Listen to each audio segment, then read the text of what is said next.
Hey guys, so I just got back from the theater from finally seeing The Invisible Man. I It's only one movie again this week or today. And for good reason because this is a movie that I've been greatly looking forward to, and I've had to see catch up on a lot of shitty movies to get to this point, and it's like finally I'm here to get. I was so happy, I've had a lot of shit I had to do the last couple of days. I was like, no matter what, or how busy I am, I gotta go see this fucking movie. I've been looking forward to this movie for a long damn time. I've been looking forward to this movie even before I seen trailers for this. Especially when I remember about a few months ago, I remember like looking up the upcoming movies for 2020 or later on, and I saw that the Invisible Man was being remade. I'm like, really? Invisible Man? I'm like, are they trying the Dark Universe thing again? That failed very miserably the first time, but alright. But then I also saw it's gonna be directed by Lee Winnell, and I'm like, ooh, that piqued my curiosity instantly. You don't know who Lee Winnell is? He is one of the co-creators and also co-writer of the original Saw movie, and he's produced like all the other ones with James Wan. And sorry. He also, if you don't know, can put a face to him. He is the guy who played Adam in the original Saw movie, the guy who was chained up with Dr. Gordon or Carrie Elways. So there you go. Just put a face to who he is. He's wrote a lot of horror movies, like the Saw movies, and also the Insidious movies, and I know he even directed like one of the later ones, but I never seen any of these Insidious movies other than the first one, and I didn't care for the first one, so I didn't bother watching the other ones. But he also did, a couple of years ago, one of my favorite underrated movies from the last few years, and that is Upgrade. If you have not seen Upgrade, go fucking watch it. That's a fucking great movie. That's a way better Venom movie than Venom is. And god damn it, I was all set when I heard he was directing this, and then I read what the plot was, and I'm like, ooh, that even sounds even more interesting. And then I saw the trailer, and I'm like, that's definitely not your stereotypical Invisible Man movie. It's not. I'm on board for remaking movies and classic horror movies as long as you do something different with it. And this movie obviously was doing something different with the source material. It wasn't just copy and pasting the original story and just remaking the same fucking movie over again. It was making it for modern times. It was updating it, and it looked really fucking awesome. For the last weekend, I've heard nothing but great things about it going in. Everybody and their grandmother who's seen this movie before I have has told me how amazing this movie is. So I was really fucking hyped going into it. And yeah, it's a fucking great movie. And after the last month or so seeing such shitty horror movies, it is so nice to see a good horror movie again. It is really nice to see a good horror movie again. This is puts everything I've seen come out as far as horror movies for 2020 to shame, man. This is such a goddamn good movie. It is a really goddamn good movie. It is. I could glow about this movie for a long time. Elizabeth Moss, man, her performance is I'm not even gonna. If we lived in a fair world, she would get an Oscar nomination, and she should. It's a fucking stellar performance, man. This is up there with the last couple of years. We've had Toni Collette, Lupita Nyong'o, and Us, and Toni Collette and Hereditary, and now Elizabeth Moss in this. Jesus Christ, man. This girl goes for the fucking ringer in this fucking movie. And you are rooting for this poor woman, man. She's, from the get-go, you could tell she's a woman who's been through some shit. It's severe PTSD she's going through, especially at the beginning, right? Even after she escapes her abusive boyfriend, like you see in the trailers.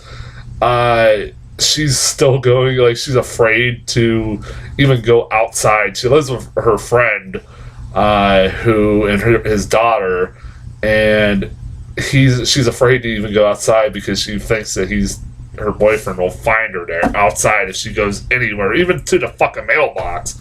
Like, she's like a woman that, like, you feel horrible for and are rooting for so much.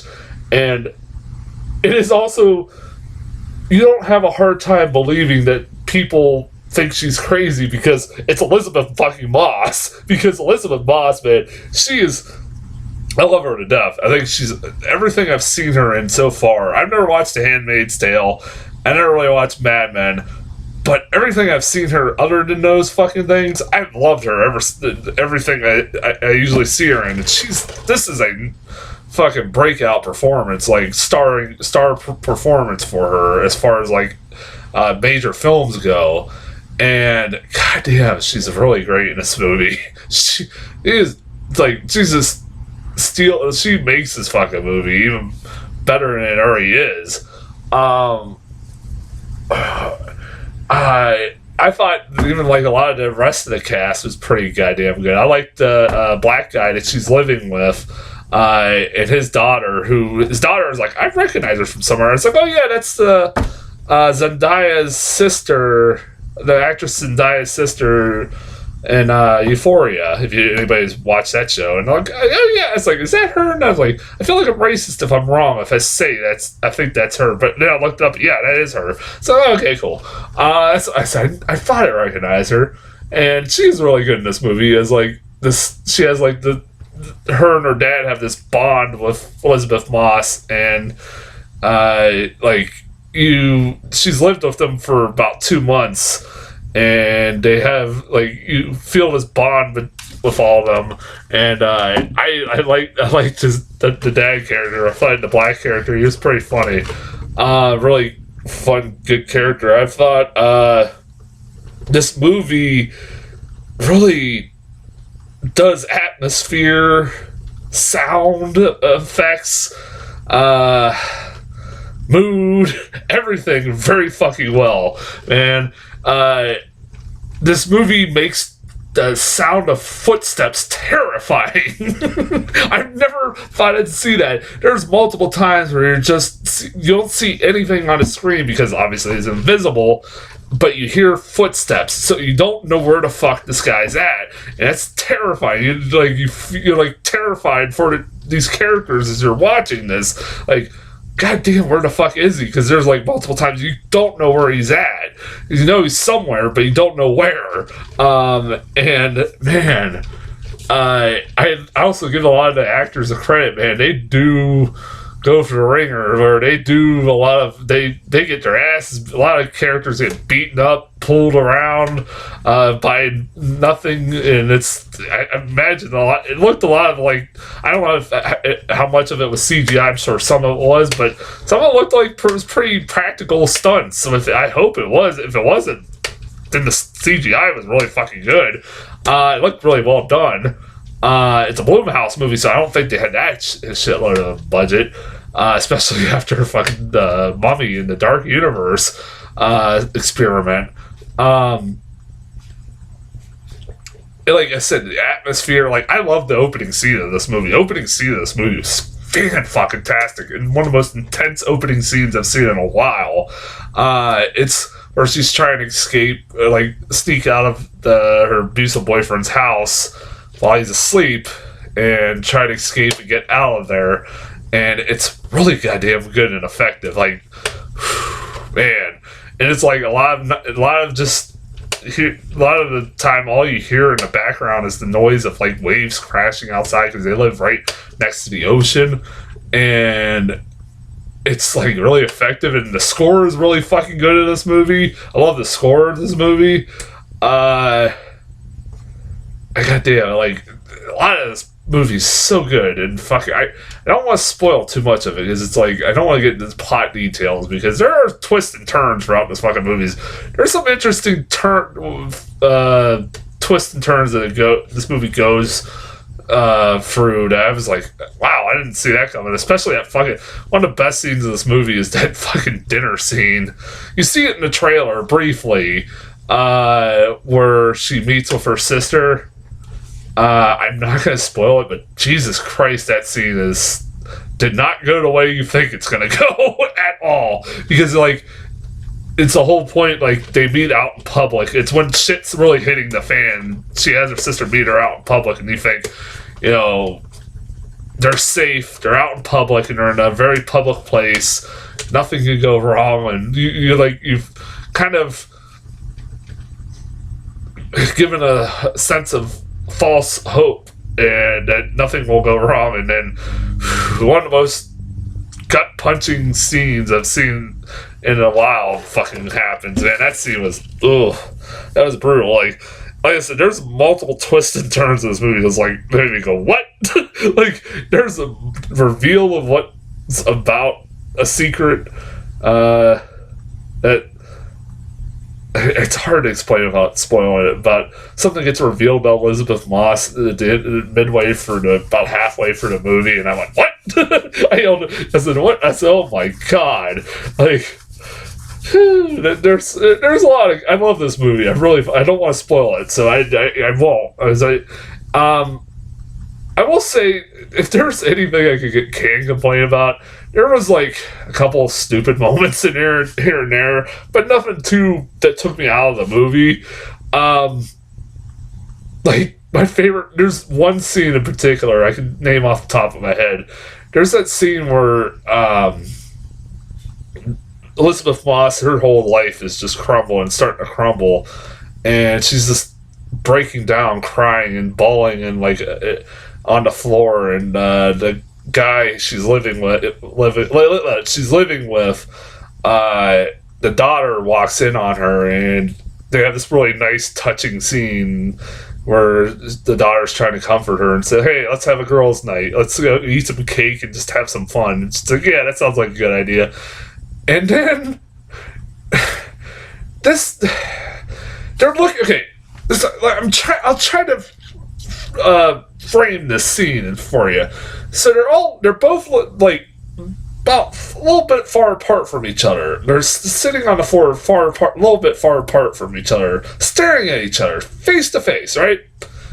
And then, like, out of nowhere, the Invisible Man just smacks the shit out of the little girl, like, out of thin air. Like, she just gets smacked right across the head, and she blames Elizabeth Moss for doing that. Now, Elizabeth Moss is, like, far enough away that, like, unless she's Mr. Fantastic, she wouldn't be able to fucking do that. And she automatically blames her, and I'm like, really? Really? Really? I'm like, I mean, this girl's obviously talking about, I don't know, she probably heard her talk about her boyfriend maybe being invisible. Maybe she's not fucking wrong. I'm just sitting there like, maybe she's not wrong. I don't know. It's just sitting there thinking about it. Also, there are points in this movie where I was like, how did he... Okay, because there's a point where he faked his death or whatever. You figure that out. But there are also pictures of him with his wrist cut and like bleeding all over the place. And I'm sitting there like, how did they pull that off? What the hell's going on? Sorry a second. What the fuck? On. There we go. I didn't apologize for that. I don't know why my fucking camera just got really fuzzy there for a second. I apologize. The Invisible Man apparently popped up here. God damn, I didn't notice that. I don't know how long that was going. I apologize. But I was sitting there thinking, it's like, wait a minute. How did he able to frame pictures of him looking like he committed suicide and a lot of blood? I said, yeah, you leave that open interpretation, I guess. But I was just sitting there thinking like little things. It wasn't nothing that really distracted me. I was just like sitting there like, I'm sure if you really think about different things, you're like, how does that make sense or that makes? But whatever. I don't feel like it feels like nitpicking, really. I could see some people not liking the ending. I've heard some people didn't like the ending.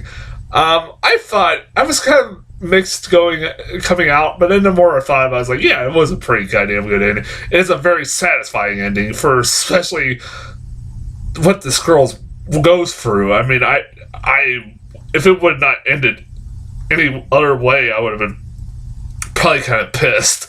It would been really mean spirited if they would have done something different.